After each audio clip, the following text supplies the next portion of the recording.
Welcome back to Faces of 518 podcast. I'm your host, DJ Wiz Hoffa. We're on episode 12 today. And for the past couple episodes, we've gotten into some different guests from some different walks of life. But today, we're about to bring it back to the hip hop shit. My guest today has been around since the early days of hip hop, born and raised in Harlem, has a lot of great stories about a lot of our hip hop icons and people who started the whole movement from back to the parks. I got my man Darrell D Music Bonelli in the building today. Thank you, good brother. Yeah, man. I truly appreciate you, man. What up, man? It's your birthday. Happy born day, man. Glad to be around for another year, man. You know, it's what I've been through all my life. Trials, tribulations. God picked me up, and here I am today to tell my story and my truth. Nah, that's truly a blessing, man. So, man, what was being from Harlem like in your earlier years, man? Growing up in Harlem and East Harlem, because I grew up in 116th Street and Lenox Avenue. And as a kid, I seen a lot of things, man. And then when I moved to Wagner Projects, you know, as a kid, you grew up with Puerto Ricans, you grew up with Italians on Paladino and Avenue. So it was a difficult time at the time, but it was always fun. It was all about getting money and surviving. Because the part that I came up in East Harlem is I had good parents. They provided for me and my brother and my sister. But at the time, I wanted more. Because when I used to see kids with Converse on, Dr. J's, I wanted that. And my mother and father had strict orders in the house. Go to school, do this, and you get rewarded. I looked it for more. So what did a young man do for money back then? Early, I worked in a candy store called Marie Candy Store. And it was a front for numbers. So I was in the candy store for the front for, selling cigarettes. Their main item in that candy store was butter pecan ice cream. It was a hit. But everybody in the whole neighborhood knew it was a number hole. That's when I started learning how to keep my mouth quiet because of things that was going on. So meaning I was a young guy working the store, but picking up number slips. And numbers was big business back then. Oh, it was crazy business. That was like the lotto of the 5 barrels. When I say it was a lotto of the 5 barrels, I know people used to take their whole paycheck to play the numbers. And they used to hit too. And at that time, I looked at it like it was nothing. You know what I mean? It was a job for me. But as I got older, because at the time I was 14, 15 years old. So at the time when I got older, I understand what it was about. But one thing I always did, I always kept my mouth quiet. Because at the time, what I was doing, even though it was illegal, but to me, in my eyes, it was legal. You know, getting Converse, every week, different colors, and you getting paid every day. I loved it. Now, was there like racial barriers in those neighborhoods? Of course. We had Paladino Avenue. That was owned by, quote unquote, the Gambinos. That whole avenue from 120th to 114th where rails at, you couldn't come in that neighborhood unless you knew somebody. And if you came in that neighborhood without knowing somebody, you wasn't leaving that neighborhood. And the only time that blacks and Latinos and Puerto Ricans was in that neighborhood, it was a school called 206, 120th Street. That's how far it go.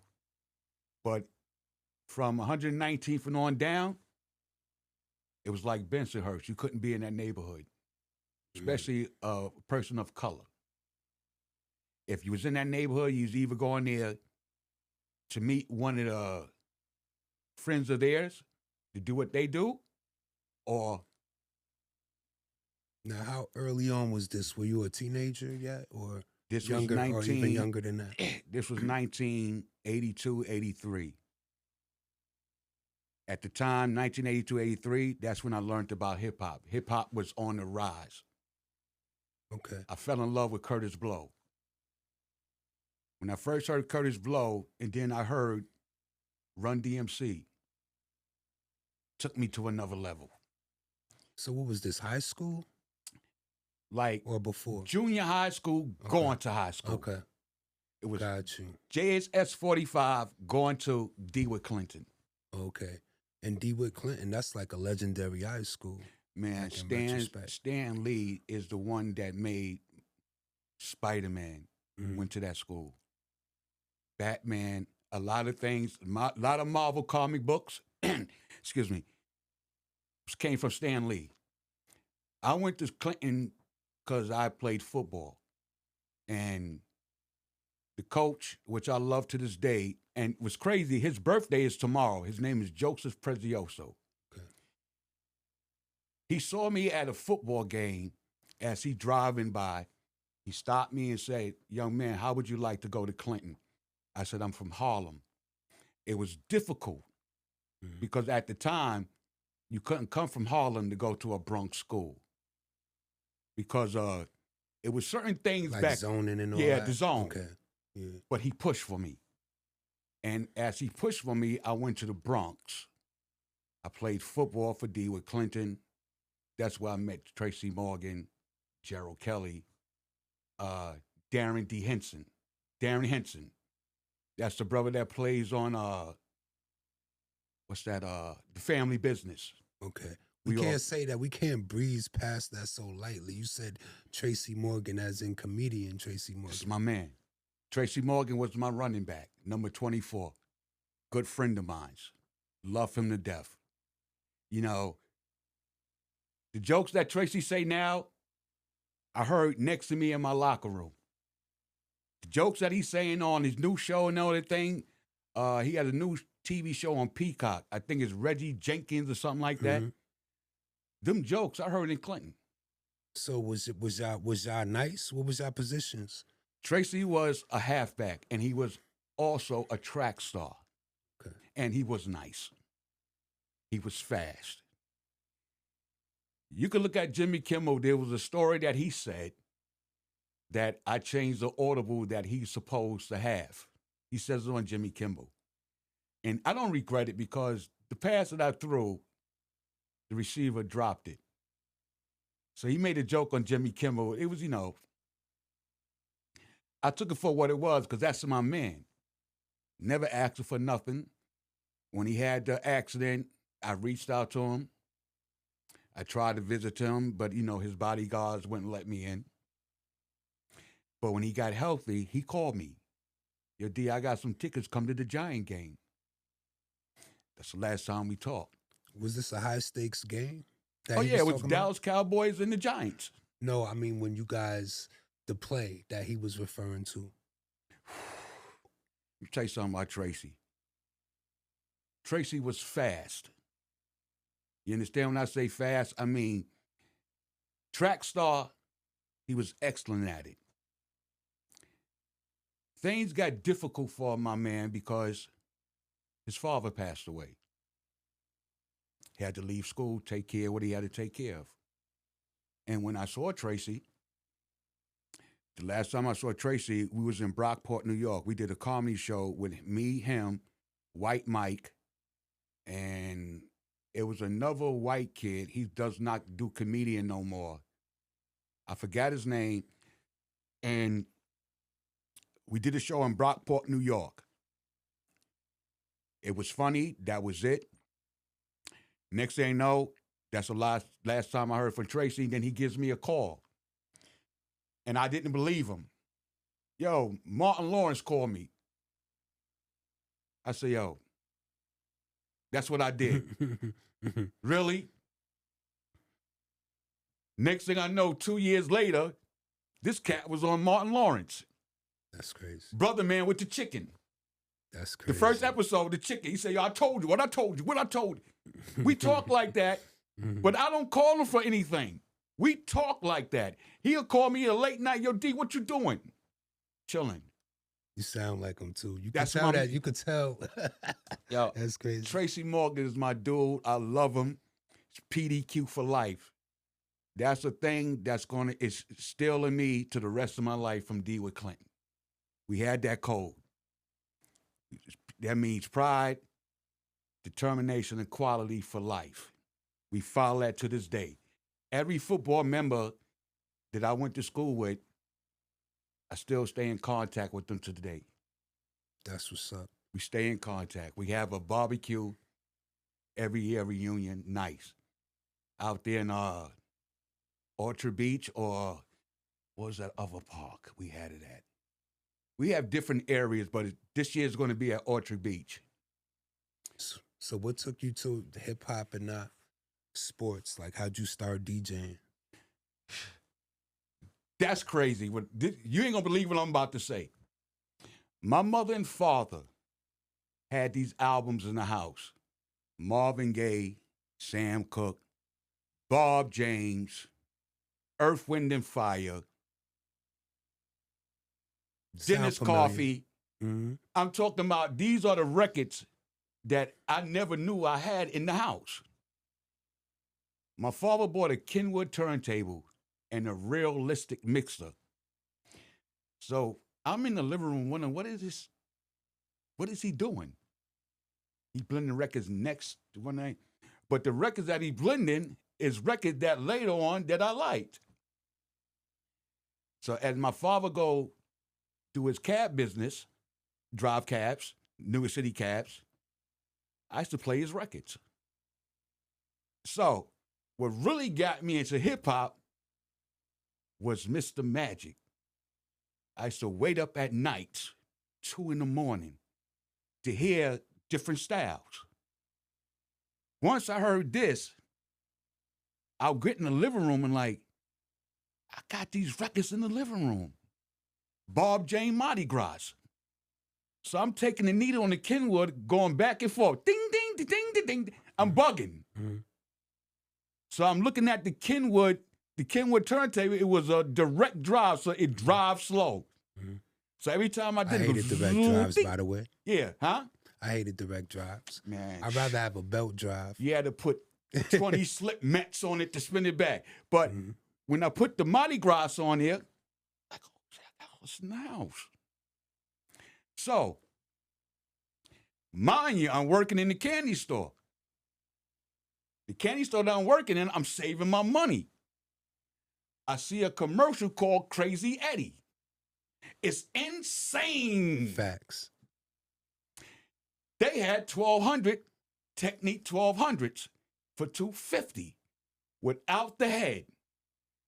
Back in the days, you had 1200s, you didn't get the head, the cartridge. You had to buy the picker ends and the heads by themselves. Mm-hmm. That was $70. So automatically, $250 plus $70, and if Crazy Eddie, the store that you was at, they let you go for $300. If you could afford pickerings too, because a lot of us guys who was economical, we had to settle for the Stantons and all that. You listen, the picker ends 44, then it came to order forms. Order funds, yeah. I learned that through Grandmaster Flash because the order form had the weight. The picker ends, you had the weight, you had to put a penny on top. Yeah. So it could stay in the groove. The order form with the blue picker end, you could slam that with a hammer and it won't jump. Shout out my man, Come Master Supreme, rest in peace, man. He Yo, loved yes, pickerings. indeed, yes. He loved pickering needles, man. Yo, when I came up here to Albany, that's one of the first cats I saw. He saw me at a party. He recognized me from Rock and Soul. I was at Rock and Soul one time, and he was doing his thing, and I got the footage. That's what's up. This was years ago. He is scratching with his mouth, Yep. back and forth with his stomach. Yep. I'm like, wow. This had to be about 2-3 years ago when I saw this. No, I'm wrong. About 5-6 years ago. Mm-hmm. But I got the footage when he was at Rock and Soul. That's what's up, man. Rest in peace, bro. Good dude, man. So not only did you DJ, but you knew about the sound systems and bringing, like, supplying the parks. Okay, this goes back to a group called Full Force. It was a brother named Tyrone Paulin. He was the engineer for this band that was in Harlem. They had a PV setup. So he used to teach me how to wrap wires. Come with me to Mount Morris Park. They had a community room in there where they used to rehearsal on Tuesday nights. Mm-hmm. It was from 8 to 10. So I used to go there with him. So he was telling me how to level out boards, mute, different instruments, this and the third. So as a kid, I used to go with him, and I said, like, damn, this shit is all right. Then I used to go with them. They used to do little shows around Harlem with B Fats and Donald D, because they used to be opening acts for Donald D, B Fats, the WAP, and so they used to do shows with them. Mm-hmm. Big shout out to the Harlem Sapphire, yo, because back then they used to do shows around Harlem, and they was like Michael Jackson to us. Really? Yeah, B Fats, Sapphire Crew, Drew Hamilton. They came out with the Jerry curls, with the glycerin suits. Yo, bro, it was crazy. The sequence. Dog, it was crazy, but they was like the Michael Jacksons of Harlem. You came out to see them. I was one of them. Same thing with the Magnificent Seven. Same thing with the Cold Crush Brothers. Me and Cass talk to each other to this day. He on his way to Germany right now. So you learned from this cat who was an engineer. I learned from him. He taught me the specs and decibels of a mixing board. He also taught me the specs of equalization, which is compressors, equalizers, de-essers, limiters, compressors. He taught me that. He taught me how to arrange a microphone.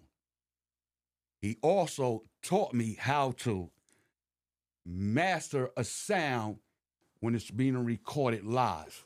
Okay.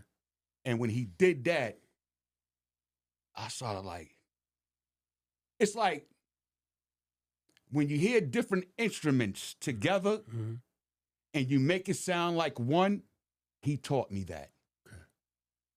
And that was called like sonic sound, decibels, and knowing your arrangements of bars, 2, 4, 6, 8.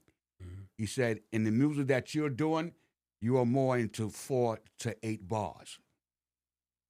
He told me this in 1984, still relevant to today, because a producer do 4 bars of a sample. MC do 16s. So now I caught on what he was saying to me. I caught on what it meant by sequencing. Sequence is just a loop running in a chain. Drop your sounds in it and it keeps running. Learned that from Tyrone Paulin. So what you do, start buying your own, invested in your own speakers and stuff? Okay, my mother died in 1992. She left me some money.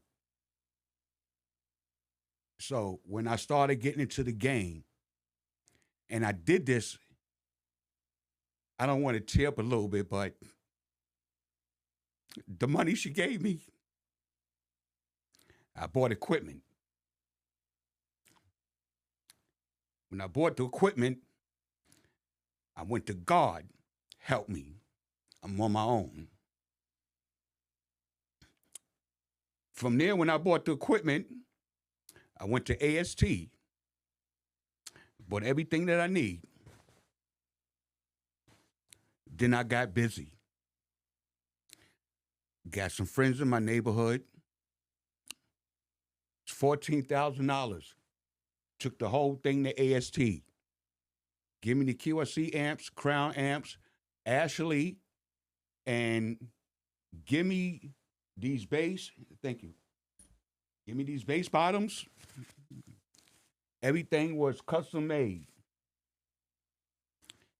I was with my son's mother named Siobhan. She met me with a cat named Calvin Rickett. May he rest in peace.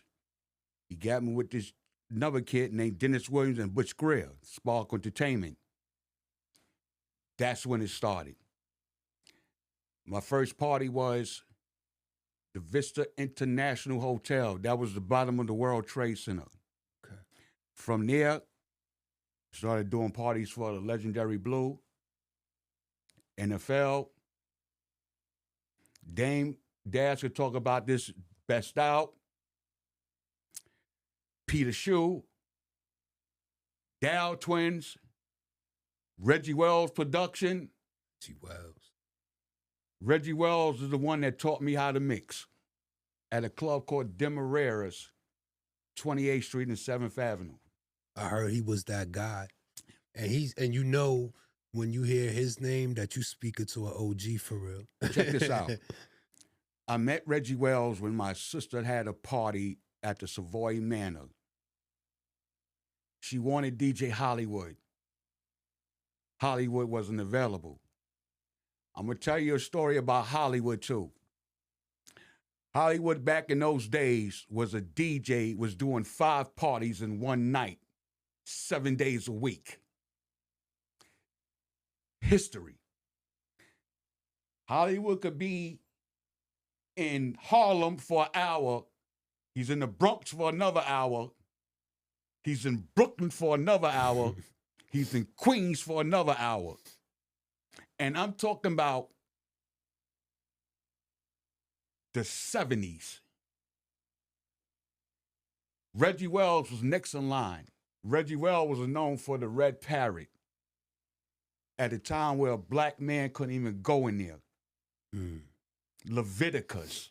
These was all Italian joints. Owned by, I'm not going to say the name, but it was owned by friends of ours. That's how they call it. Leviticus, Red Parrot. What's the other clubs that was going on? Disc Studio 54. Yep. Bentleys. Then you had the Ultimate Club. What took me to really learn about sound systems, a guy named Frankie Diaz took me to the garage. They had bass bottoms. If you stand in front of it, you'll blow your chest out. They had a Richard Long sound system in there. Wizzy, I'm not going to lie to you. You and her could be in the bass bottom and take a nap. That's how big the bass bottoms was. They was dealing with 20 inches subwoofers when nobody knew about it. They had bullets in the air, tweeters. Every vocal and every instrument that came out of that system, that Richard Long sound system in the garage, you heard it crystal clear. 4 o'clock in the morning, they had this big ass explosion. Boom! There's a line outside ready to come in 4 in the morning to 9 a.m. So who was some of the DJs that you actually did sound for? Because you didn't just do park sound, you did cars too, right? I did cars in Harlem. I did some of Hustling Dudes in Harlem, some of Rich Porter and AZ, some of their crew, sound systems with the gooseneck and the PAL speakers and the JBL crossovers in the trunk. Did all that, the double batteries. I did all that. The double batteries in the cars. Niggas come with their spoilers. They go to Dapper Dan, get their seat, MCM or... MCM rag tops. Yeah, rag tops. Or they get the wheel Fendi, covers. Yeah. Fendi. They get all that in their car. They come right at me and this brother named Tommy. I haven't spoken to Tommy in like 30 years, but I hope he's all right because he the one taught me. With the Benzie box, the gooseneck, the tweeters in the back, double battery, 10-minute job. These drug dealers was giving us $500 to $700 for a 10-minute job to put a Benzie by. And we used to tell them. I even had some dudes like, yo, D, take the money, go get the shit yourself. Never robbed them. Yo, this is going to cost you this. This is a Kenwood gooseneck you need. You need the JBL or you need the Alpine. You need the crossover for the speakers. Go to what's the name, get the Alpine, get the tweeters, this thing. They used to give me the money. Yo, D, I ain't with all that shit. Go get it, man. I trust you. So was this like rooftop era when this was going on? Man, rooftop era. It was rooftop century at that time. It was getting money, fixing car systems, going to the rooftop. That's when my downfall really came in. And what was that? Cocaine. I'm going to put it out there. Cocaine. It was a social drug, then it became the end of my road. Cocaine. Partying, you socialing, you with cats that's getting money. Coke wasn't nothing. You getting money, you sniffing baddest females in Harlem. Social drug. Was this was prior to crack, like hitting the scene, or? Crack hit my project in 85, 86. Dudes was, you're going to laugh at what I'm about to say, but nobody came outside in the daytime. But at nighttime, Zombieville. I saw the best, including me, because I got to put it out there, including me, fell victim to that shit. I'm talking about the baddest of the baddest females, the cats that was so-called getting thousands in the street. Crack hit Harlem like tsunami. Victims. And you had 17-year-olds driving luxury cars. Wasn't even that. We had 14 years old driving drop tops. What was that shit called back in the days? Alfa Romeos. Drop tops. Saab 9, was it 900? Drop tops. Then he gets 14, 15 years old. Suzuki Jeeps. You remember that? Mm-hmm. Niggas had Audi those. 5000s. Yo, niggas had that in colors. Like it was now laters. When the crack hit Harlem, it was a downfall. Don't get me wrong. But the money is prolific.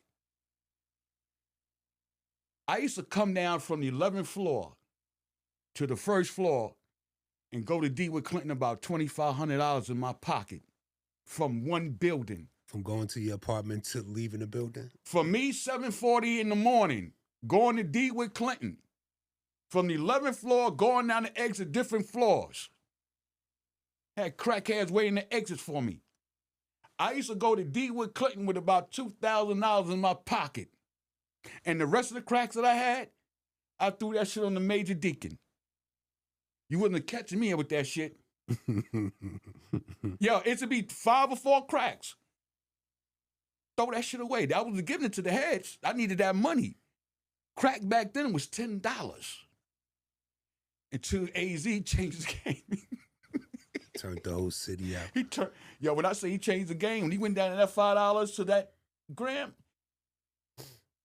game changed. They had it. The juice bar, all that shit up on the west side. Nothing going on the east side. He changed. Listen, I'm not glorifying no shit. Right. But I'm just going to say this. I met my man, AZ, because he dealt with a female on my project. Good dude, stand-up man. He changed the game. East Harlem took a standstill. Why? You selling $20, $10 crack. He's selling $5. So who you going to go end the shit was a 3-way. Sniff it, shoot it, or cook it. So niggas from Harlem was running up there, getting packs, coming back to Harlem. It was crazy. And again, I'm not glorified. It was just my time. Right. in that era, just seen a lot. Seen a lot of deaths. I seen a lot of people that had a lot of money for a victim to it. Victim to it is some not even here to this day. So you know me, I'm researching everything hip hop. So one day, I saw this episode, was an MTV show, and Jam Master Jay was having like a little battle with Grandmaster Flash. And I'm looking on the side of Flash, and I'm like, oh shit, that's my man D right there, looking mad young. How'd you get affiliated with Grandmaster Flash? Okay.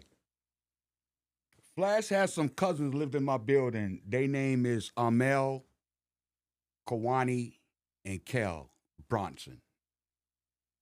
That's Grandmaster Flash's cousin. Their mother was Grandmaster Flash, mother's sister. He used to always talk about him. So what happened was, I used to listen to Flash. I used to go to this place called Harlem World to see them. Club. A lot of people. So what happened was, when 1994, I'm at the Omni Park Central Hotel. My son mother, DK, Siobhan, was with a friend of hers, and she brought him there. I ain't gonna lie to you. When dude came in, I saw an aura behind him. I'm like, that's Flash? Just saw an aura. Like, I went to him, hand to God. My name is D Music, such and such. Now, this party had about 2,000 people in there strong, going crazy to Jeff Ray. You call, they wilding. Because that shit was popping back then. Mm-hmm. I remember this shit like it was yesterday. He came on the side of the stage, such and such. I took my headphones off. I gave him Mardi Gras, Bob James 4, and Apache. That man said, I ain't touched the turntable in so long. He said, well, it ain't gonna be tonight. Gave him that. Tickets at the door, it was $20. It went to $80 to $100. Just him. Grandmaster Flash, it bugged me out. The next day, he gives me a call. I want to thank you. I'm going back on the road. Would you help me? Shit, I was like, help you like what? You know, get different states? Hell yeah. Let's go. So for those who don't, back in the days when we still had to carry crates, when DJs had actual vinyl Cases. sometimes the DJ will have his man going through the crates of records and organizing the records, setting them up so that the DJ could just focus on the music and not have to think about what he was playing. So he would get fed these records. Exactly. And usually it would be from another DJ who understood music, because we would have to know, okay, this record is going to match with this record. He'll be able to play this record after that record. So for him to, after one night, what do you think it was that made him realize that he needed you? Because I was consistent. I knew music. And he always told me, Flash used to have me put records in a bathtub to soak the labels off. And take a crayon, mark the break point. That was my job. I was an assistant to him. He paid me good. I went around the world with that man. That's equivalent to like the Q button right now. Today it's equivalent to Q, but his I heard the quick mix theory 30 years ago. But he's talking about the quick mix theory. I actually saw that man break down a turntable and put a toe arm. On. So he used to take the stuff apart. Grandmaster Flash is not only, how can I say this? First of all, I love him. Not only he's the godfather of hip hop, but he's an engineer and he's know this technology of a mixer and a turntable like the back of his hands. His style of music is going backwards while everybody is going forward. That's what makes the quick McDurry. 2, 4, 6. Go. The Sixth Circuit 2, emotions. 4, 6. Go. You're playing your turntables backwards. He made turntables an instrument. Follow with all the other DJs, but I have to give him that credit, and I love him to this day. I'm a name a couple of names, and just tell me something about said individual. DJ Clark Kent. First of all, may he rest in peace. I met DJ Clark Kent when I was with a crew called Young Bosses. His name is Zai. At the time, they was getting money in the block and had an artist named Porter Rock. At the time when I was running around downtown with different people such and such, I ran into certain people that met me to certain people. So when I got into with Clark Kent, we became good friends because not only I was doing sound system of the same people that he was around, which was the NFL, Dame Dash. I'm wrong. Best Out and all of them. Was doing sound system for them. He was their DJ. Don't get me wrong, that nigga nice. Mm-hmm. So we clicked like that. So I knew he was doing production and all that, this, that, and the third. Holler at him. He said to me, yo, I got some joints, come to my house. We go out to Brooklyn, play some beats. That's when I learned about production. I was like, yo, how you do that? This was an SP1200 first. He just telling me, yo, shit only give you a limited sample, but this right here, so he's just talking to me, this right here is 62 and it's 950 is it. The S950? Yeah. So what he used to do, trigger sounds from the 1200 to the 60, to the 950 and triggered it on the 60. So I was like, how you do all that? So go to his house every Saturday. Me and this dude named Ski Rockablock. Ski. We used to go out there and we used to do that. So being around Clark Kent, what else did you learn? Because you said he showed you about the S950 and sampling. And Clark Kent taught me about business. It's definitely when he went to Atlantic Records, he was an A&R there. So I used to go there every Thursday to get records from him, promotional copies. We sit there, we conversate, and little that people don't know, when I used to be with Clark Kent at Atlantic Records, that's how he met Dame Dash. Mm. I was there. The crew that Dame Dash came up with, it wasn't Rockefeller.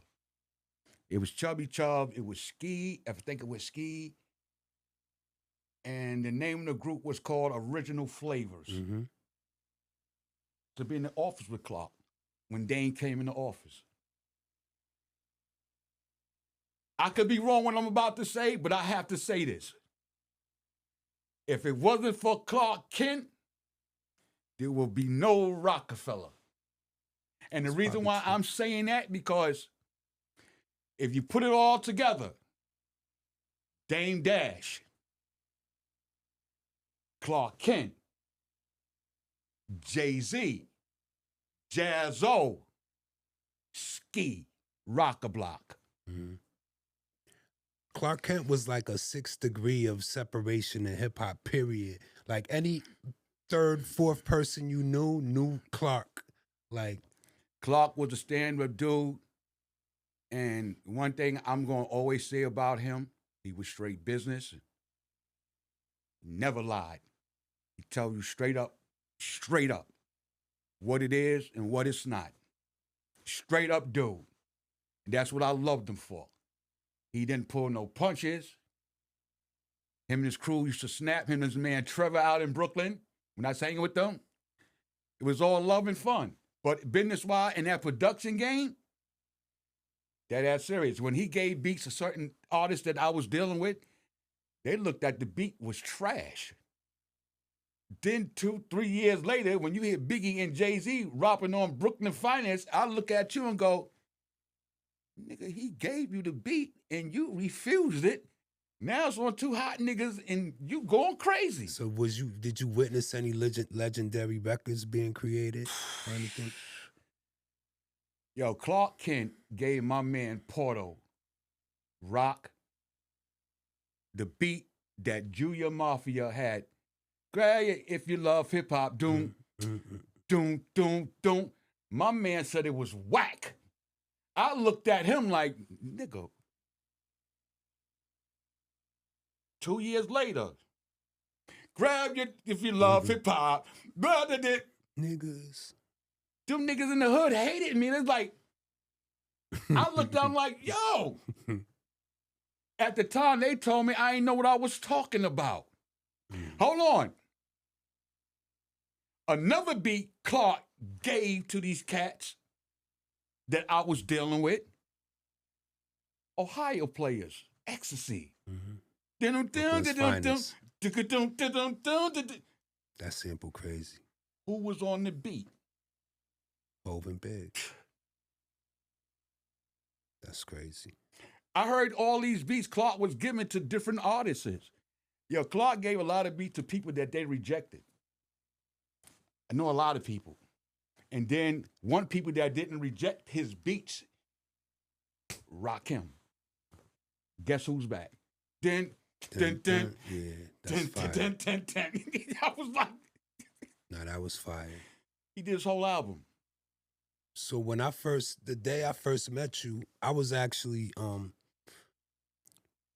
doing a party at this bar, and y'all was already DJing, so I was supposed to be, I guess, the next DJ after y'all. Y'all had it was like a day party going, and I walk in there, and y'all playing all these like disco records I never had. You know how when you think your crates is deep until you hear a certain DJ play, and then you hear 10 songs that you don't got, and you like, yo, I gotta go back and do my research.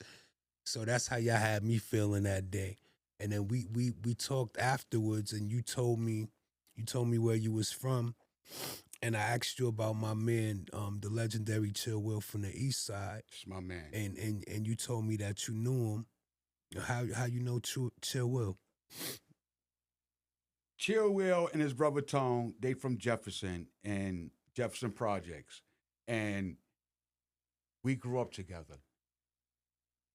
Chill Will had it locked on 112th Street because he was doing mixtapes called Fruity. It's Fruity. The Fruit Flavor Man. Pause. I ain't going to run that now, but he was killing them with it. Then his little brother became a DJ. So I was doing production with a group called the Loose Legends. They named Jefferson Project Crystal Lake. That was the name of their crew, Crystal Lake. And they was getting money. Green Tops. Rock City on them. Shout out to Rock and all of them. They was getting money, so they started doing production. So Chill Will was going to be their DJ, but he was doing his own thing. You understand what I'm saying? Mm-hmm. His mixtapes, this and the third. And me and Will never had no competition. We always was cool. His little brother, I remember his mom, may she rest in peace. I mean, we all used to hang in the same neighborhood. But he was more on that downtown, from 112th and downtown rocking. And you know what I mean? And listen, every DJ from every project that was in East Harlem, we all knew each other. You also had some DJs thought they was better than other DJs. We ain't deal with them because we had a lot of. So who ran Harlem back? Who was the top DJs in Harlem back in the days? Oh, man? that's a good question, Wizzy. And I'm gonna go back. To me, the top DJ that was in Harlem that I came up under and I saw and I was excited, his name was DJ Kid Flash. Name was Marvin Majors. He was quick. He had the records and he had a crew. And his MCs, they was on point. Then Another crew that I saw that it was a 3-day event on 119th Street in Lexington Avenue was called the Magnificent Seven with DJ Spivey. This cat had a mixer, a fiberglass mixer with no knobs. Killing them. Wizzy, when I say he had, that's when he had block parties where you had to knock out a street light and buy a fuse. You had to buy the what's name, put a fuse, and the other one you plug in and plug in the street light so you don't knock the street light out. I saw Magnificent Johnny Y and this cat named Ray Vaughn go crazy. They was the first one in Harlem doing that harmonizing shit. Ray Vaughn and Johnny Y, the Magnificent Seven. Crazy. And then, like I said, in Harlem back then, you had a little block parties with Sapphire Crew, Donald D, B-Fats. Again, niggas thought these niggas was Michael Jackson. We was kids like, yo, we going to get on Jerry Curl, shit dripping. Glittery suits and shit. And then what who was the next wave of DJs to spawn from that era of those guys? I'm not going to put myself on the pedestal, but I am going to put myself on the pedestal because 1994, every cat from East Harlem on down in West Harlem, you had to come through me. You know my nigga Show T? You know Showtime? Showtime, Louis Earl, Ron G, SNS. Name some more. Triple C. What's the other cat name?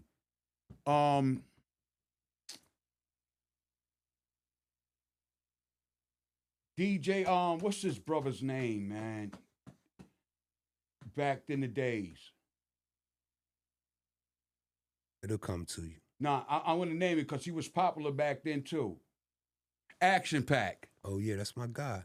Action Pack. Did a lot of parties with him. Ron G. Shout out to Ack and Goldie. Don't get me wrong. Action Pack. Shout out to him. Shout out to Ron G. Shout out to Triple C. Shout out to L.A. Love. Smooth Ski. Ray Z. DJ Crooks. Ty Boogie. All these cats that I'm naming, they know who I am because I've either provided a sound system for them or we played along the side with each other. That's what's up. And how'd you meet K Slay? K Slay, put it this way. K Slay was a graffiti artist, but at the time, you know, he was doing his thing. I'm not going to put his business out there, and I was doing my thing. So we started washing cars together. So we separated. He did some time. I continued on doing what I was doing. K-Slay became K-Slay, what he was doing. I assist him, because when he came to me, when he got his thing together, he lived on 118th Street in First Avenue. That's when they had Telex. The Dubbers. That's when I was in my shit, my grind, 1986. I was in so deep. I was working for Transit Authority. I wasn't even going to work because I was getting $1,000 doing parties, and I'm damn near getting that every Thursday. So let me educate the people real quick. So when he says Telex, there was a point where these high-speed dubbing machines came out where you could put one tape in as the master and 3 other tapes to copy onto, and you could copy 3 to 4 copies of a tape at one time, high speed, run through one side, run through the second side. And that's what helped the development of mixtape distribution, because then you could produce tapes at a faster rate. Now, I was so advanced in technology in the 90s, everybody called me when they needed something done. Either it was in the club, the Golden Lady, the Players Club, or the Bungalow. Yo, we need that D music. He nodded with K Slay was, I'm not going to say we, but me, what I did for K Slay, I got him for ADATs called Alesis instead of the telex. So you record on there, you transfer that shit on the master. That's how he was releasing songs every week. And you could lock the machines up too. There you go. You sync. It's called sync. Yeah. It's called sync. It's called Simply mode and sync. You lock the machines up. I'm the one helped K. Slade build it in his apartment. And I dare a nigga to lie and say I didn't do it. I dare you. It comes down to telex. How K. Slade freak the telex was? He had one master and he had about 15 to 26 double. Yo, that dude never got sleep. We could tell. Yo, dog, he a dub tape and then come to the Golden Lady and they go right back to dub tapes. Then it could be, it's no bullshit. He had dub tapes, come back to his house. Late that night, he's at the Golden Lady throwing the party for a magazine called Straight Stunning. Was it Straight Stunting, something like that? Mm-hmm. This was every Saturday at the Golden Lady or Sue's Rendezvous. He had it on Smash. When I said that he had it on Smash, bro, when you heard a K. Slade party, you was like this. Even did one, two things. Yeah, I'm going to go to Jan's and get an outfit, man, because I know them bras. Niggas would be like this. I know them bras going to be up in there. Carl used to stretch from 133rd Street down there to the Brooklyn Boulevard when that niggas would do parties. And he brung them out. He brung every celebrity that was...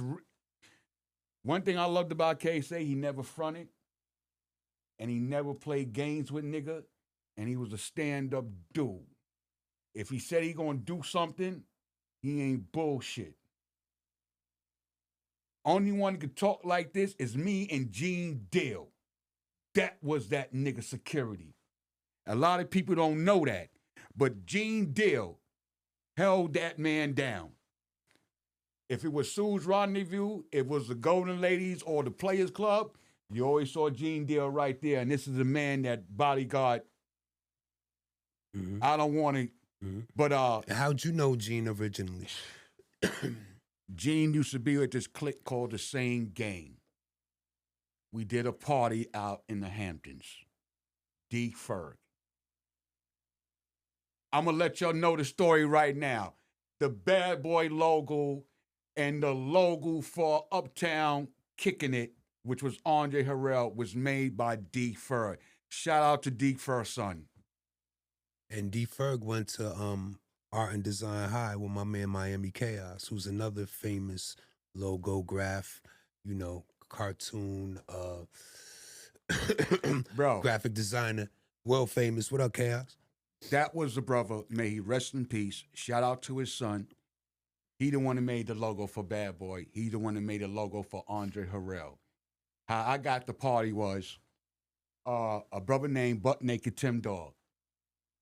He was, I believe, the founder or with the Lost Boys. But he was a part of MCA Records. They hired me.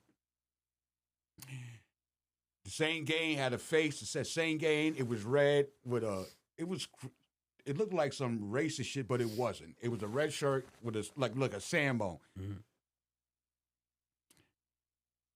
Puff, that was the day Puff was supposed to be getting initiated to get into this group called the Same Gang. I remember this shit like it was yesterday. Puff was supposed to take for the party. He leaves. So Wolf, may he rest in peace, Anthony Jones, Gene Dill got me my money. Oh, because he wasn't trying to pay his debts. Yeah, nigga tried to run out the back door, dogs. Sean Combs. I ain't gonna call him all that. Dog, I ain't listen. I have no reason to lie about none of this shit. Yeah, we going up. I have no reason to lie about none of this, bro. Same Gang, Gene Dill, D. Fur, the Hampton Party, white building. That's the video where Biggie did his thing with some gay niggas in it. That's all I'm gonna say. Look at the video Juicy and it'll tell you. Nigga in the yellow. Yo, listen, I was there. Me and my brother provided that sound system for that set. But we ain't know it was a video going on. But there was some chumps in that. I'm gonna tell you the truth. It was some chumps in the video. Yo, how influential was Rockin' Wills as far as the mixtape game early on? Rockin' Will, I used to work with them. We had a studio in the back called the Hard Pack. That was consist of Ron G, SNS. What's my man? Triple C, Ty Boogie, and what's his other cat name? Action Pack. It was called the Hard Pack. Rockin' Will. To this day, I still talk to my man Joe. That's Rock.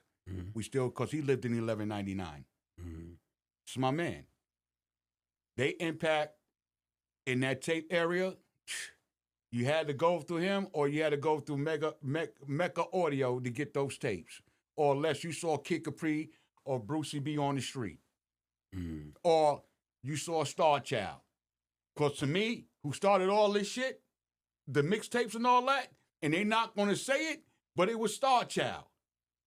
It wasn't, listen, Brucey, my man, I love you. Brucey, look at me. I love you. Kid Capri, I love you. But when it came now to this mixed game, it was Star Child, Brucey B, and then Kid Capri just elevated the shit. Where he used to go to the Rucker game and sit right there on the curb and sell out. In Or a used matter, to be in front of Willie Burgers, right? Willie Burgers, Brute Top, the Rucker game. He used to sit on the crate, and within 15 minutes, all the tapes are gone. All the tapes are right in front of the Rucker. As soon as you come in the park, the nigga sitting in there on the crate with a briefcase full of tapes. So you've been overseas and everything, on tour and everything because of this music stuff. Yeah, with And, Flash. and being with Flash. How was that, man? It was tired. You be tired, jet lag. It's a lot of work because back then, you remember, it wasn't no computer. DJs back then wanted their own turntable. They didn't trust venues' turntables. They trusted theirs and they mixer.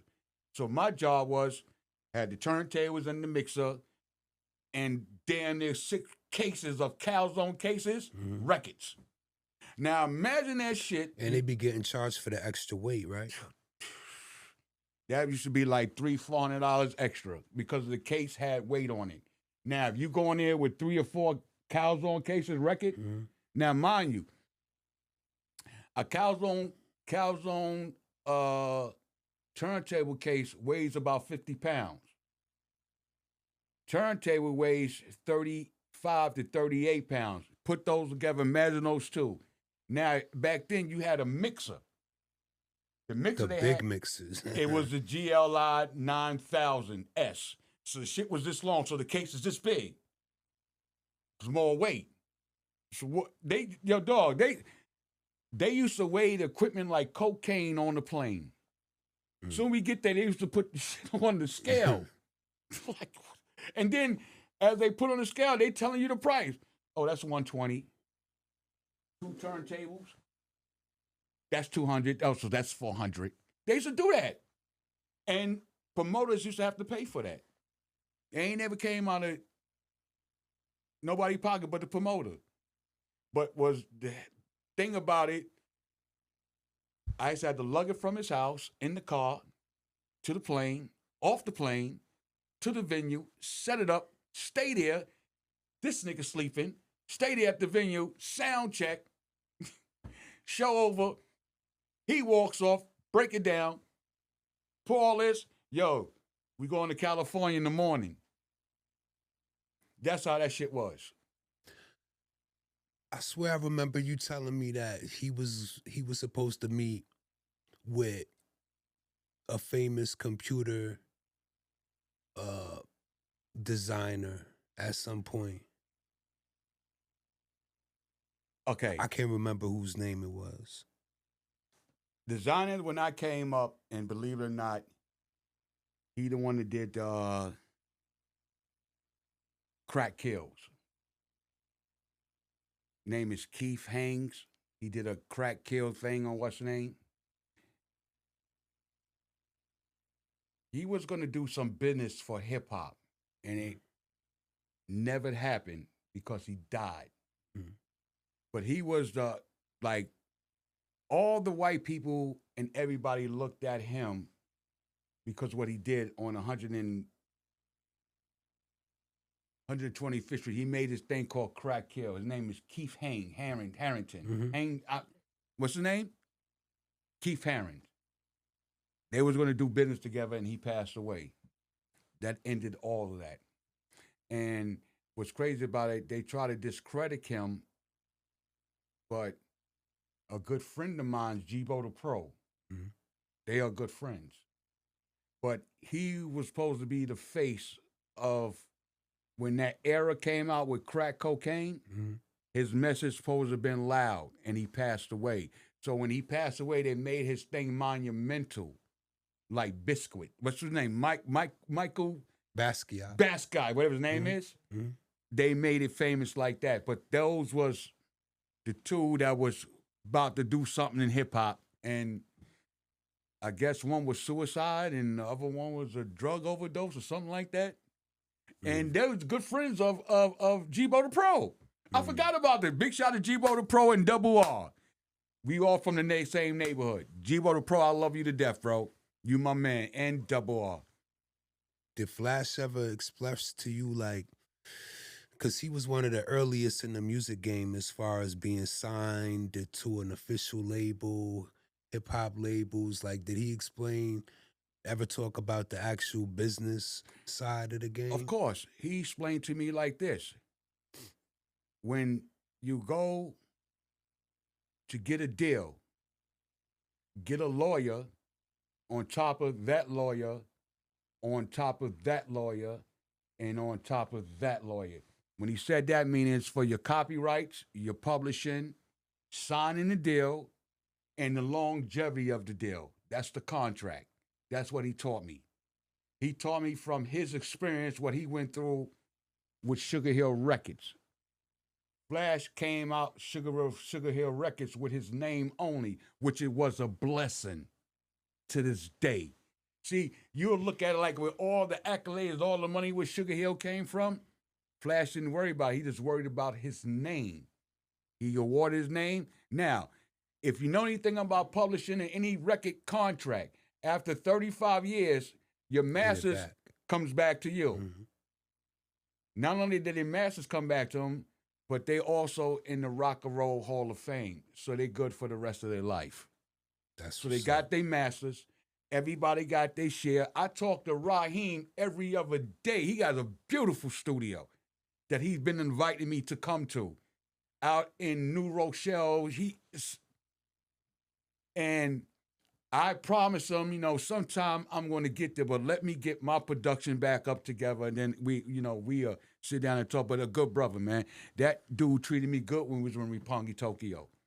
We was in Roppongi, Tokyo, some shit I never thought I ever, as a kid, never thought being Japan, eating ducks that's frying, dripping. Yo. Damn, I can't remember yo right now, man. Listen, when you go to certain countries, you be surprised. I even saw dogs in the window, and when I was in Roppongi, Tokyo, hanging out with these big ass light, and it's like sweat dripping off of them. Dogs, dog, I'm dead ass serious. Roppongi, and we was out there for 2 weeks with Africa Bambaataa and Carmen, and a dude named Tego Calderon. This nigga had an afro, Wizzy, his afro had to be bigger than these lights, with shades on. He was the headliner.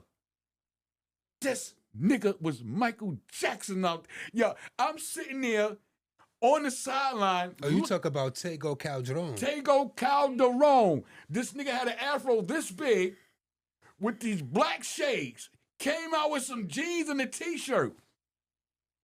This is Roppongi, Tokyo. I don't know what this nigga was saying, but they had it on Smash. Your dog, when he came out, they screamed like this. I saw chicks and dudes carrier on the stretcher like this nigga was Michael Jackson. I remember this so vividly because, yo, Wizzy, it was about 13 ambulances out there taking people to the hospital. I'm asking Flash, yo, who's? I'm like, I'm a nigga from Harlem. I remember the Tego era too. Yeah, I was asking Flash, like, who is that? He said, D, I ain't gonna lie, he's big in Brazil. He's big on the other side of the world. And I said, shit, I could see. You got people going out in an ambulance and shit like that. That's when I started learning about domestic music. Mm. See, there's music on the other side of the world. It could be out 3 to 4 or 5 years before us that we don't know about. But out in that country, that shit is like Thriller. So when I saw that, I started to understand, like, then another time when we went to Venice, Italy, we saw Daddy Yankee. Now, this dude is from, I guess, Dominican Republic. We in Venice, Italy. He got them going crazy. And I was like, yo, I was like, Flash, so the music you playing is 20, at the time, 20-something years old. They shit was like 5, 6 years old, and they going crazy out there. I mean, my experience with Grandmaster Flash, I love it. I love him to this day. He's my friend. We never had an argument. We had one misunderstanding because I was late. It was my fault. And I'm going to take that late because that plane that I was late for crashed in Brooklyn. We were supposed to go to San Francisco for Steve Jobs' iPod. He had a little thing that was a radio. Flash was going to play for him in San Francisco, in the Bay Area.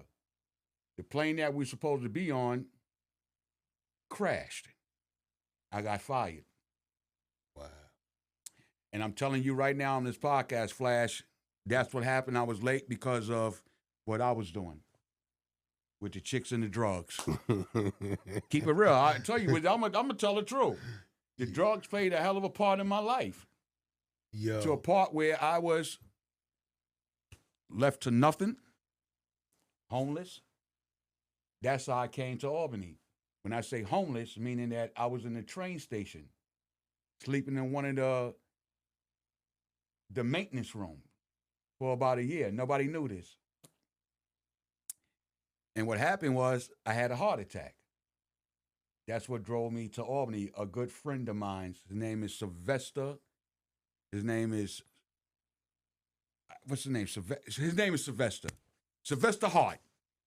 He say, yo, little nigga, what you want to do? You want to die or you want me to help you? I looked at the nigga. He said, come back, help me. Took me to Cornerstone up here.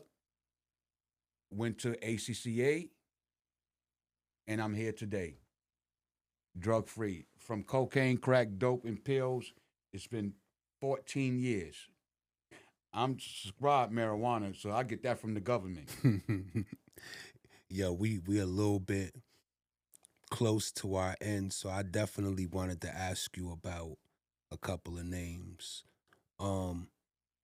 Branson, because a lot of us, we heard the name Branson said in so many like hip hop rhymes because you know that was where you got the best weed from if you was in New York City. Before Branson, we had Dykeman. Then you had Post Avenue.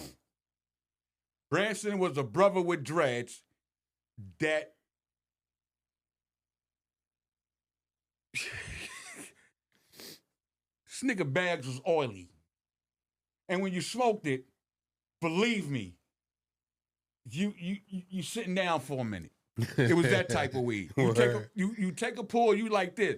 If you ever saw Friday when he said this shit is the bomb D, that was Branson. And who blew Branson up, honestly, it wasn't Biggie. Who's it, Redman? Nope. Who? It was the Locks. They was up there. Yo, listen, man. Listen. Branson was $20. Shit was sticky and it was oily. You had to peel this shit. When I say peel it, I mean you had to either have scissors or you had to take your time. In a White Owl or a Dutch, prefer the Dutch. when the smoke resonated, shit was beige. And you gagged. And you going like this. I'm good. That's why Branson, you heard Branson. Now, don't get me wrong. Post, they had that hydro. And then when that Purple Haze came out, it took that shit to another level. I miss Haze, man. Yeah, listen. Some real Haze. There's none of that weed. They got all this bullshit weed called GG4 and sour D. There's no sour diesel like them Dominicans uptown and that nigga Branson. I'll be honest right now.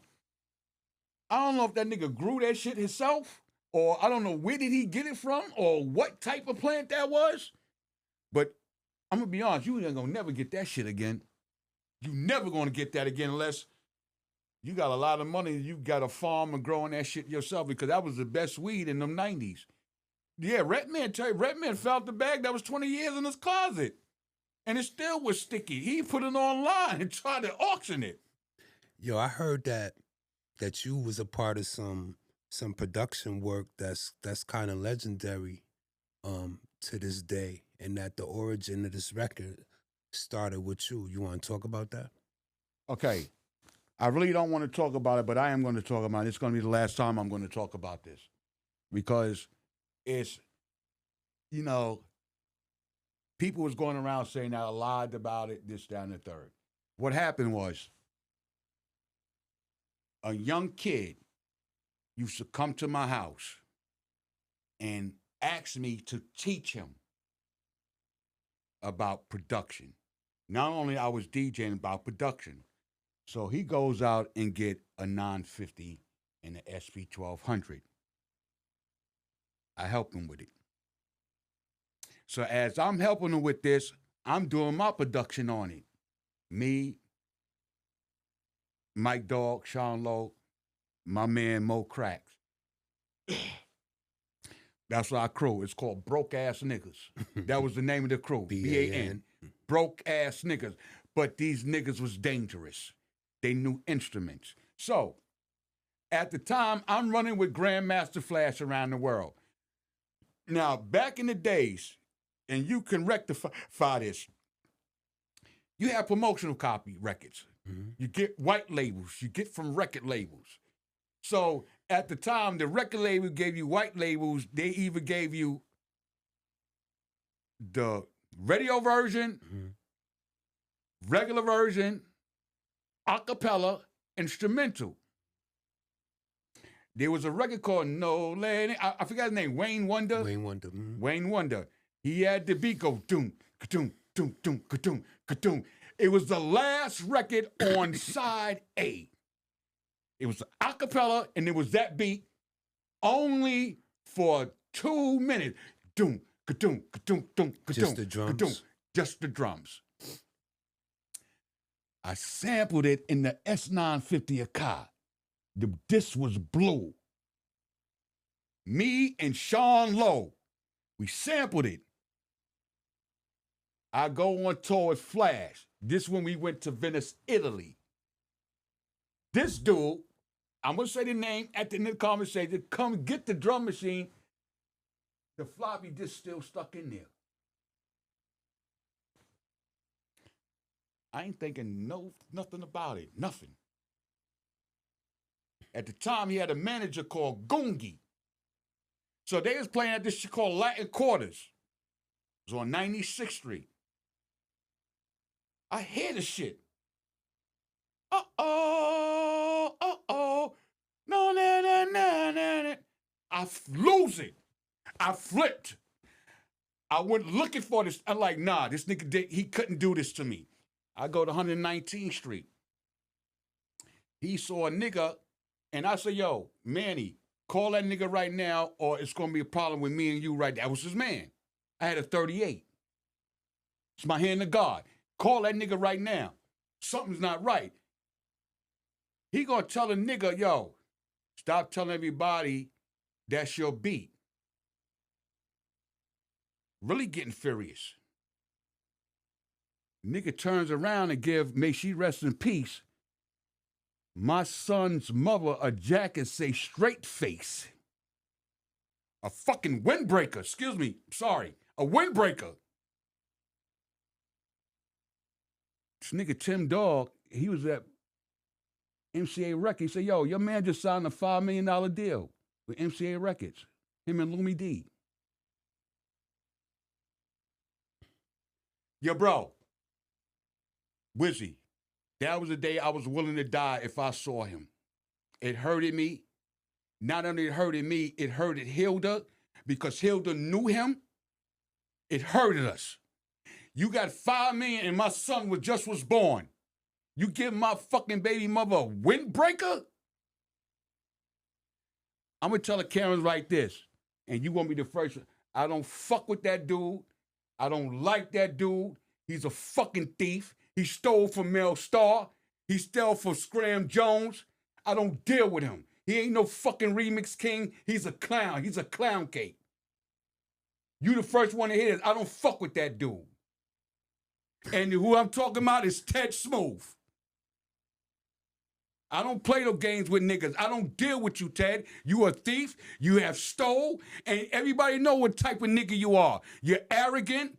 You a fucking liar. You a habitual liar. I told you, Wizzy, I ain't coming to pull no punches. I'm telling you about my life, what I've been through. But you want to know something I want to give them? God bless you, whatever you do, but I just don't fuck with you. And I never will. Two things I want to ask you before we break out. I want to ask you, have you ever witnessed the shenanigans? Have you ever witnessed the fly shit that Poe was doing outside? Let me tell you something about Alpo. Because I know you a little older than me. Listen, and you from Harlem. Alpo lived downtown. I lived in Wagner Projects. Alpo used to come to 45 and get all the chicks. Good dude. When he came around the block, he was a young nigga getting money. He saw niggas that was getting money. Yo, you're good. He threw us a couple of dollars.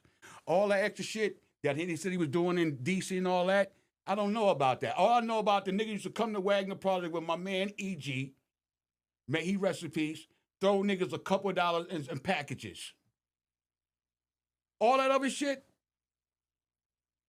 the Wayne Perry and the D.C. and the Rich Porter and all that, I'm sorry to say, but, you know, may he rest in peace, but I didn't know about that era. The only time I knew about that era when the nigga came to 124th Street parking lot and wanted their car done up. And it was mostly them West Side niggas. You know what I mean? To me, that nigga was a good nigga. But then when I heard all these stories about the DC and when he killed Rich, I was like, yo. I looked at it like, shit. I don't know what happened. I guess that's part of the game. It's their business, right? Yeah, exactly. That's how I took it. And then you have some salty niggas like, yo, dog, that's your opinion on that man. My opinion on that man, he used to come around and bless people. So all that other shit y'all talking about, y'all can save that.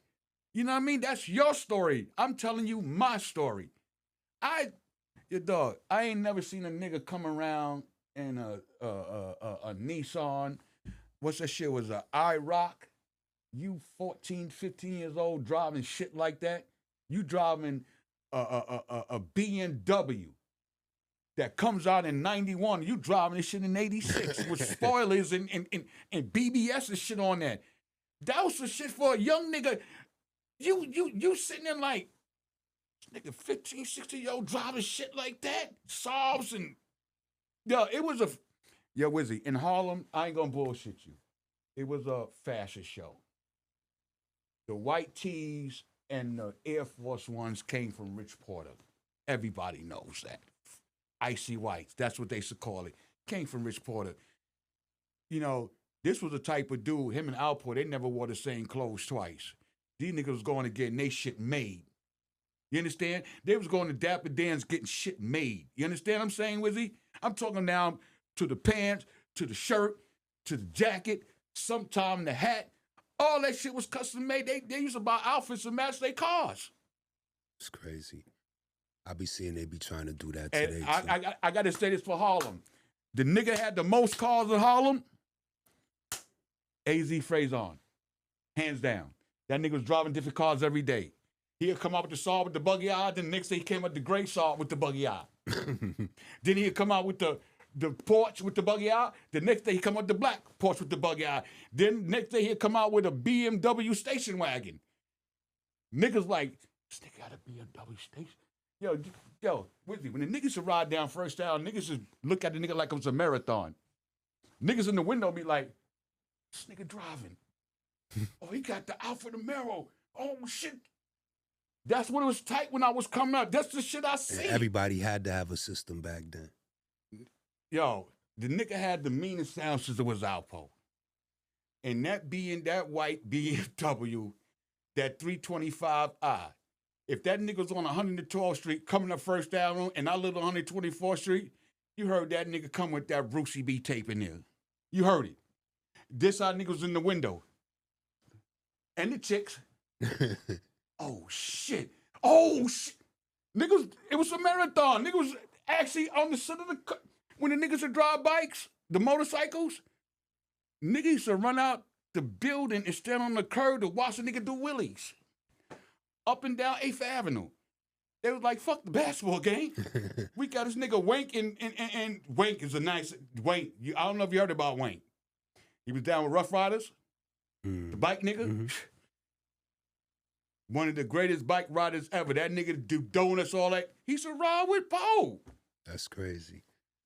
Did you say it was Biz Markie's birthday today? Biz Markie's birthday today. My man Marcel, may you rest in peace. I was his sound man when Legendary Blue used to hire me for the Mark Ballroom or the Harmony Park Central that was downtown on 55th Street and 7th Avenue. Party was popping. They used to have 15 to 2,000 strong. Biz was their primary DJ, or it was Clark Kent. It was them two. What I liked about Biz with the party, he was funny on the mic, but he knew what to play. And back then, Jeff Red was that shit. You call and told. Yo, if Jeff Red and Doodle Brown, if you didn't have that record, if you was from Harlem, don't come out. Because Jeff Red started the party. At the end of the party, I don't care if you had on the silk suit. Once you heard Doodle Brown, you was going home to some ass. You was going to a restaurant. Something was going on. Niggas' shirts were stuck to their... You ever saw a silk shirt when you sweat and you see the sweat stain? Niggas was leaving parties like that. Chicks was leaving parties. You know how they go to get their hair done? Shit was stuck to their face. They had holes in their stocking and they carrying their shoes. I miss those days.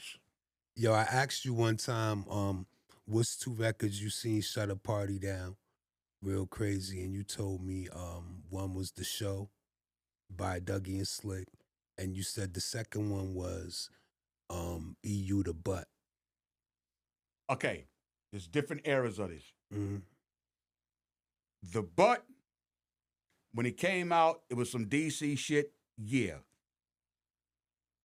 Jeff Red shit, if he wasn't at that party, you better have that record. Because back in the day, they used to hire Jeff Red to perform. Mm-hmm.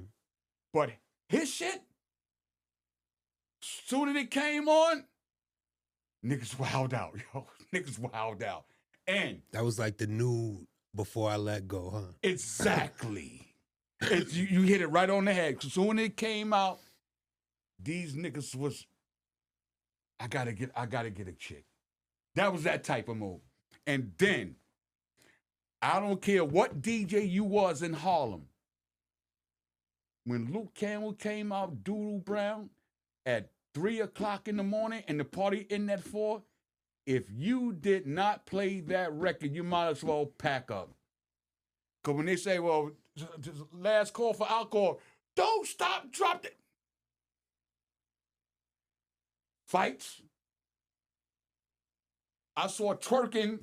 Yeah. Shit it was totally sexual escapades on the floor when that record came out. And then there was another record that you probably not familiar with, but it was made by Ted Rowley. Groove Me. Of course. That's Guy, man. Dog, when that Come on, man. You're No, not hold on. gonna do me like that, Listen, OG. Come on, No, man. I'm gonna break a story to you. Listen, I'm not saying. Listen, what I'm trying to say is this. Talking to me.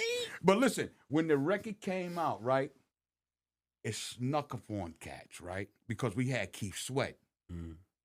See, niggas didn't know that this same dude did light skinned nigga era, man. Yeah, did Keith Sweat. Keith Sweat. But when Groove Me came out, yeah, it was a great marketing skill. Groove Me came out. You had Dapper Dan involved. You had Harlem involved. That's why that record did what it did. And plus, it was a hot. So every time they performed it, every time you go to party and you played it, New Jack Swing era. oh, it was a different atmosphere, Wizzy. I mean, back then, people was dancing. They was actually going to party to either find a chick. It's like 10 niggas, 10 chicks. Y'all go to party, yo, you're having a good time. Today, a good record come on, 10 niggas over there with one bottle, 30 girls over there, we outside. With you, honestly, that's why I don't do what I used to do up here, like sounds and all that. I don't do it no more because it's boring, it's whack. People don't dance no more. You come there, you go get an outfit for the day to take a picture, 10 niggas with one bottle. With all his outfit on, jury, chicks in the corner, dance, nothing. They even took the picture man out the picture. They got a booth shit now. You swing around like the dog. That's your dog. I know what you talk about. Yo, Wizzy, I don't even come outside no more. These days, today I made 58 years old, and I'm grateful. I stay in the house, had a good time with my granddaughters. They cooked me a nice meal today. I had a wonderful time. I'm having a great time here Blessings, because, man. like I said, you become an age where you've done so much in your life and God has blessed you. You continue to bless yourself by keep doing the godly things God has blessed you with. So as me running around trying to be the hottest DJ in competition with people, I don't pay that no mind. I don't even I DJ on Wednesday and Sundays than I do. And believe it or not, I'll be making a couple of dollars off of that. And these are people that I play for. None of them is my friends. Right. When you go on social media, the platform I'm on all platforms on Sunday and on Wednesday.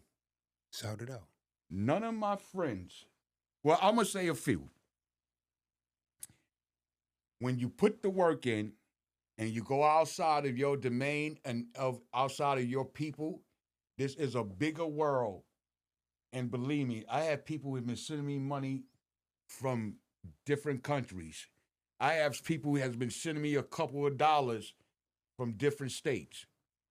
Then I look at my own people because I have the analytics where I can see who's viewing me. Mm-hmm.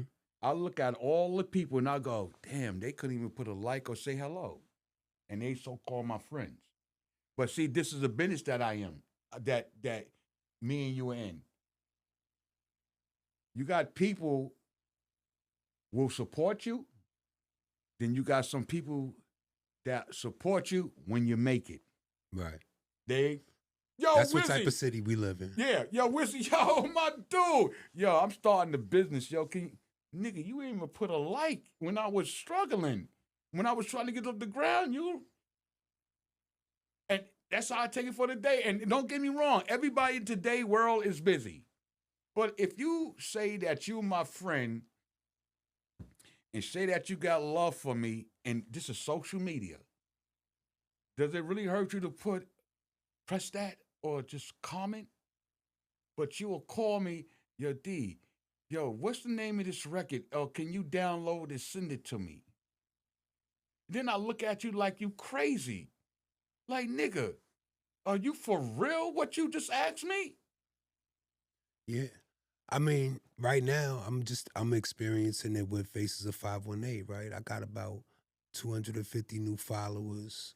You know, they engage, they hit the inbox, you know, they like, they share, you know, they follow. So And You know, that's it's a all good feeling. about new audiences, man. Yeah. Listen, I like what you're doing, Wizzy, and I appreciate you for having me. This is my first because my podcast is called Time Will Tell, and I'm just waiting on some paperwork. That's all it is. And the reason why I'm waiting on paperwork because my thing that I'm doing, I'm recording it, and then also when the people that I'm about to have on there, we're going to talk about some real issues. We're not going to talk about other people like how you got me here. These are people that I'm going to have on my show. And hopefully I'll get Grandmaster Flash, I'll get Cass, I'll get Raheem. When things get right, I can, I can get these people because I can reach out to them. So is you. No doubt. Like, I'm gonna be honest with you. A brother up here, right? I met him through you, and that was DJ Biz. Mm-hmm. Good brother. When I first met him, he probably didn't know that I was from Harlem and that, but it was love from day one. That's what I looked for when I met you and him. And I met with other brothers. And to the day, you know what I mean? If Biz or one of y'all call me for something, it's not a problem. It has never been a problem because he's a good dude. I saw this dude at a party, niggas jumping off the wall. I was like, and it was at levels. Niggas was going crazy. My man get busy. I was like, this is my story. I was like, I asked my boy at the time, Hassan, yo, who's this cat? He said, yo, he's that nigga up here. And I was like, yeah, I see. Niggas got chicks stuck on the wall dancing. Yo, that's the type of, you understand? I go by people energy. Right. If you give me good energy, I'm gonna give you good energy. If you show me a bad negative vibe towards you, you won't hear from me. I just stay. There's certain cats up here that's DJs I have to stay away from because they give me this energy like, oh, you this, but I'm okay, cool. We ain't even gonna stay on them. The reason why I'm just brung that up because this is the game that we in. It's competitive. And it's competitive with people that you know, and it's competitive with people that you don't know. But the people that you do know, they make it so competitive where you'll look at them like, you my man. We don't have to be like this. I've been through that shit in Harlem. You had some cats that really hated me and some family members. Don't get it twisted. This is a game that we in, Wizzy, like what you're doing right now. Say right now, you hit Cat Williams numbers, right? Somebody in the world gonna try to dig up dirt on you. That's the world we live in today. If you hit 90 millions right now, we doing this interview, God willing, tomorrow morning when you wake up, you're gonna see the dirt, you're gonna see the negativity, you're gonna see people talking real bad about you that don't even know you. That's the world we live in today. Today's social media that I see today, people are living on lies and gossip. I look at all the blogs on YouTube and I'll be like, these are grown men talking about another grown man in his pockets, pocket watching. Who does that? Back in the day, the girls used to watch the dudes' pockets. Dudes was watching dudes' pockets. How much he got? How much he making? Like, you serious? This is crazy. Yo, bro, I come from a different era in Harlem. I grew up among gangsters, hustlers, number runners, prostitution, strip clubs, number holes. I've seen it all, bro. It's nothing you could put past me that I didn't see. And like today living is just wow. These young kids is just have no guidance no more. Yeah, I know, man. Back then when we was growing up, Wizzy, if you did something wrong and your mother friend saw you, she either did one or two things. Kick you in your ass or took you by the collar and brung you to your parents and your parents beat the shit out of you. Today, it's a different ballgame. The parents and the kids are best friends. It's crazy, man. We do gotta sign off though. But who do you wanna shout out, man? You got anybody you wanna say anything to? I do, and she's no longer here. Okay. My sister was everything to me, and this would be the second birthday without her. My sister was my enabler. She was my heart. She was my guidance. She was my guideline. She was everything to me. And every day that I wake up, it hurts more and more because we used to talk every day. And when you love somebody so deeply and they are no longer here, it tends to have you in the corner in a fetal position. Like, why did it have to be her? And I look at myself, all the shit I've been through. And she's been a good woman all her life, and she's gone. And then one thing I don't do, I don't question God's will. Maybe God needed her. And I look at life different when people die that you are so close to. Like when my mother passed away, that's when the cocaine went crazy. And then I escalated to, I don't remember if y'all know about the E pills and the ecstasies and all that. I was involved in all that. E pills, ecstasy, and all that. So my biggest inspiration, everything the reason why I'm me today is because of my sister. She guided me, and when I got clean, she never looked at me differently. Like the rest of my family members, they talked about me and they stole from me. Stole from me. Never did nothing wrong. But again, my sister and my mother is my big inspiration. And there's a woman that I love so deeply. I have her today because we used to do our drugs together. We got clean together. It's been 22 years. And that's the woman I'm with right now. And that's people laugh at her because she has a hearing impaired. But people don't know she has a heart of gold, and she's everything to me. And that's what keeps me going, and my grandchildren. And like I said, I'm getting back into production. I'm starting to do a few other things, So life is good right now, man. I don't have nothing to complain about. Yo, man, I'm so glad we was able to get this episode done because, we done talked for so long, and it was like, yo, once I get back to doing what I'm doing, I always said we was gonna do this, and it's even more of a blessing to do it on your 58th birthday, man. Listen, that's you know God. What I mean? That's a blessing from God. Listen, like I said, I tell you from the camera, anything you need from me, Wizzy, all you gotta do is call me, man. You already it's a phone know, call man. away. I appreciate you for honoring me to come up here to talk Facts, about what man. I've been You a through. legend in my eyes, an And OG. just let Aubrey know that I love y'all up here. When I came up here, I wasn't on no rah-rah shit. I was not on no, I'm from Harlem, I'm a runch. That was never me. I came up here, I met some interesting people. I met people that done things that saved my life.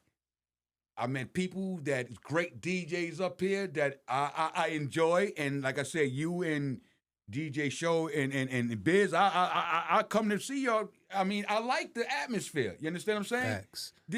I will go out my way if people go out their way for me.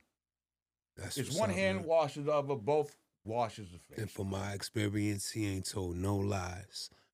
And I'm going to see you May 23rd on my birthday party, 93 North Pearl, Empire Underground, man. We doing it big down there. When you gave me the flyer, I told you straight up, yo, this is for real. I'm there. And we ain't need Yankee Stadium this time, but maybe next time we might. Nah. But yo, man, also want to shout out my man Ty on the boards. He been holding it down for me since day one. We at JGI Media, 1 Highland Ave. That's off of Central Avenue in Albany. You got podcast needs, production, video production, engineering, recording, film, podcast, whatever you need, man, we here. Big shout out to my man Darrell D Music Bonelli. And signing off, episode 12, Faces of 518. Peace, y'all.